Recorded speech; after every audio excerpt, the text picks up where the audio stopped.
Nove is back, and this time it's more about refinement and accessibility. But can this tiny wrist withstand this hulking sea monster? If you had a time machine back in the 80s and you traveled forward a few decades into our current time, which is in 2024, you would likely be surprised to find out that zombies can become presidents. You can get a technical foul in the NBA by merely looking at the other player, and it's actually tolerable to have the same waistline as your coffee table. Now, likely you're thinking right now, let me hop back to the 80s, warn everybody that I love about what I saw in the future in the hopes of preventing this impending doom that humanity is barreling towards, and in the hopes that maybe, just maybe, your efforts can change the world. Now, not all is lost, not all is becoming worse. In fact, I'm very happy to report that even though our wrists in general are becoming wider and wider by the minute, there are other watch companies that are trying to improve on their case sizes, such as this Nove Atlantean 2. Now, spoiler alert, this used to be, or the first Atlantean used to be a 50 millimeter monster, and now they have shrunk significantly. And at the same time, they had this more lean and refined features, as you can see in this latest version. More befitting with these muscular forms, not the wrist, okay, mind you.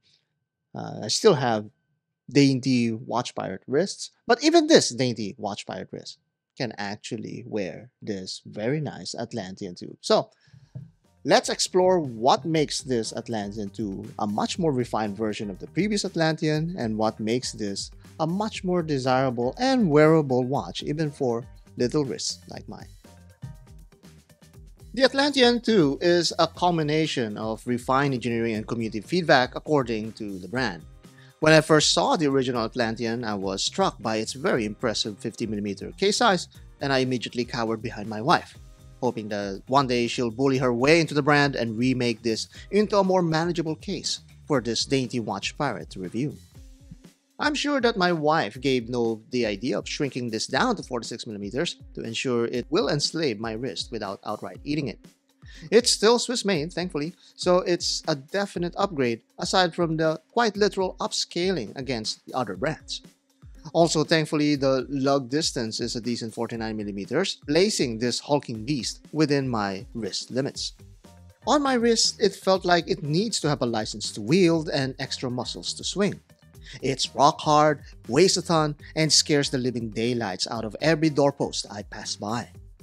The operation is the complete opposite though. It's got this massive crown that I'd imagine could be turned, even with gloves on. The caliber is the Swiss favorite SW200 with the time and date complication and runs at 41 hours until your arm drops dead or falls off your torso. The great thing about Nove is that they highly value the unique ways their tool watches are built. They cleverly include mechanisms that makes the watch more interesting. For example, the bezel is locked using this lever and switch setup. It securely holds the bezel from being turned. Unlatch the lever, push the switch up, and now you can turn that bidirectional bezel. The switch itself has ample grooves on it, so you will never slip whenever you want to switch it on. And once you do decide to turn the bezel, it doesn't turn the bezel itself, but rather the numerals inside the crystal. Simply an amazing effect. One can argue that they likely don't need two locks for this counter, but hey, twice the stuff to fiddle with, twice the fun. I think that's a pretty cool mechanism overall and is the very highlight of this watch. There are more features to enjoy though. This watch also comes with both quick release spring bars and twin trigger micro adjust mechanisms. The micro adjust is a very good and curved mechanism that deploys along your wrist, but it does kinda come off as confusing at first. My natural pirate reflexes instinctively wants to press the triggers to release the whole clasp itself and open the bracelet. The quick release spring bars, happily, is very straightforward.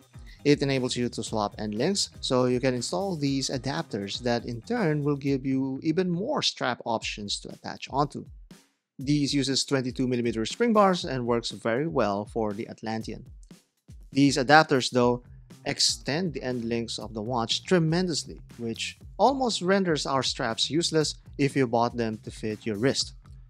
This could work a lot better with shorter 22mm straps.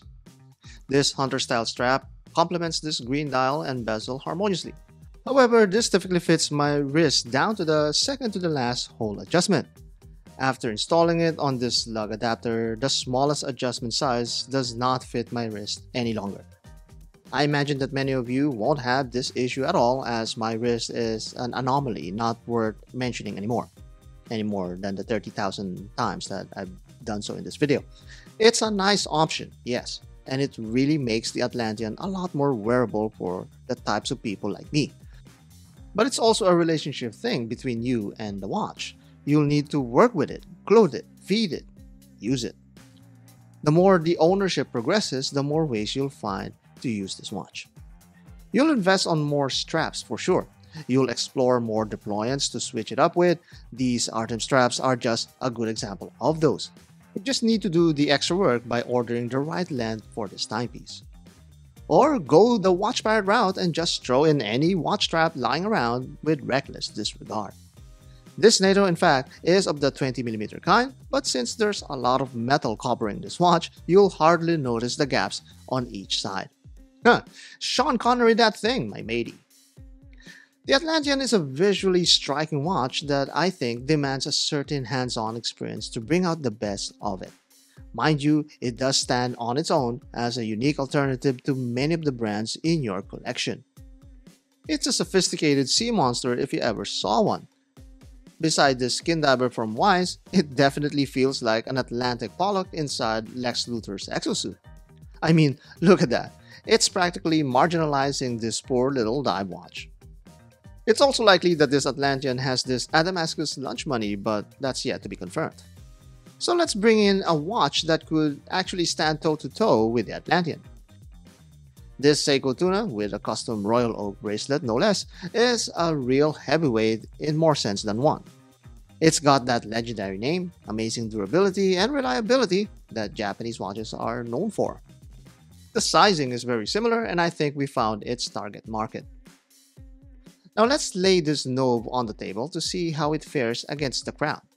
The Atlantean is a little bit slimmer than the Tuna, so it's not the biggest fish out there, and it falls right in the middle of the progression batch here. From large to small, it's definitely accessible to some of you. But compared to an iconic shape like that of the Submariner, I can see that someone who likes traditional dive watches may shy away from this innovative behemoth. I guess it's for people who want to experience something new, something interesting, and well, some may put it as innovative. I can't exactly say that it's innovative in my own personal view of things, but it certainly is interesting and different. One thing that the Atlantean was undivided on was in the loom department. It's pretty clear that this brand values a good and powerful loom that lasts for a while. You made your voices known as well when it comes to this Atlantean. Raphael M. is relieved that an original dive watch is released in the market. It certainly seems to be unique and original as far as I know. GShock 200 says that this will be his next non-GShock purchase. It's still got that GShock size, so it's right up his alley. Ray says he's a big fan of the first one and seems to be very enthusiastic about this one. That is, if I'm able to figure out what he meant in half of his comments. Eatable remarks that this will not fit smaller wrists, and I do agree, but he wonders if it's a snag magnet. After using this for a while, I was able to thoroughly enjoy its charm and dimensions. I can certainly say to Eatable that this is not a snag magnet simply because the lever is nearly flush to the side of the case. I'm also a big fan of these trapezoidal shapes all around the case that projects out like armor plates from a mecha robot. If it's a magnet at all in any sense, it's the fingerprint kind because all of these shiny polished parts just attracts these prints. These polished parts are also applied to all of the other stuff that you could touch, such as the aforementioned lock mechanism and bezel. That comes off as a counterintuitive way of approaching things, as it quite literally invites you to put your prints on this thing. The other thing that may bug some people is the micro adjust mechanism. It works very well, mind you, but you'll likely need to make some behavioral adjustments as most of us are accustomed to pressing these triggers to open the clasp and not the micro adjust. The operation of all these other features are pretty well executed as all of them are quite crisp and works 100% of the time. An exaggeration there, but so far it hasn't failed on me yet. And man, those metal clicks just never gets old. It's such a satisfying experience. Let's move on to the dial. It feels simple and a little cramped. This Swiss-made tag could have been left out to give some breathing room for your eyes. You see, with everything else being big and prominent, nothing then feels big and prominent. But don't let that detract you from the actual intention of this dial. It's really all about that supreme dimensionality. You can distinctly identify the 4 layers here, from the dial to the hands and up to the floating numerals. This depth becomes even more enjoyable as you play around with the bezel. It's an amazing effect that you don't often see at this price point. Add all of the light play possibilities on the case and you have one extremely fun piece that begs for your interaction. And lastly, I keep coming back to that glorious lume that's simply even more spectacular up close. The Atlantean is an unexpectedly fun piece hiding behind this muscular armor. Yes, it takes guts and wrists to put it on, but all of that work is rewarded with a Swiss-made watch unlike any other in the market. And then there's the lot of you who are brawny men who does not care for such things. It's the kind of watch that you can beat like a GShock without that GShock plastic feel. It's also that kind that's more than your typical microbrand with a lot more work done to it and a more complex development. Most important for me personally is that it's a refinement from the previous version that considers my baby pirate wrists. Next, let me send my wife to Tudor and give them a word or two about their pricing strategy. Nove has pulled through with the Atlantean too. They were able to make sure that the Atlantean collection can be worn by smaller wrists, and at the same time they also made it a little bit more concise and a little bit more refined with that nice and plain textured dial. Gone are the mother of pearl distracting dials that we've seen in the first Atlantean.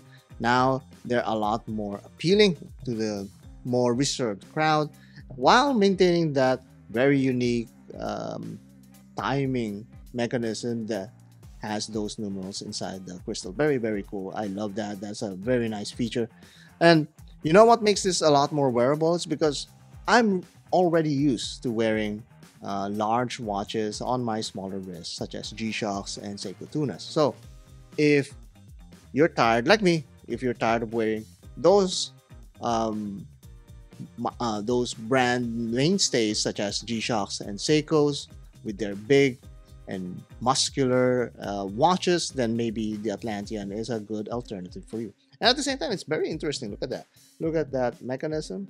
That mechanism is very easy to work with.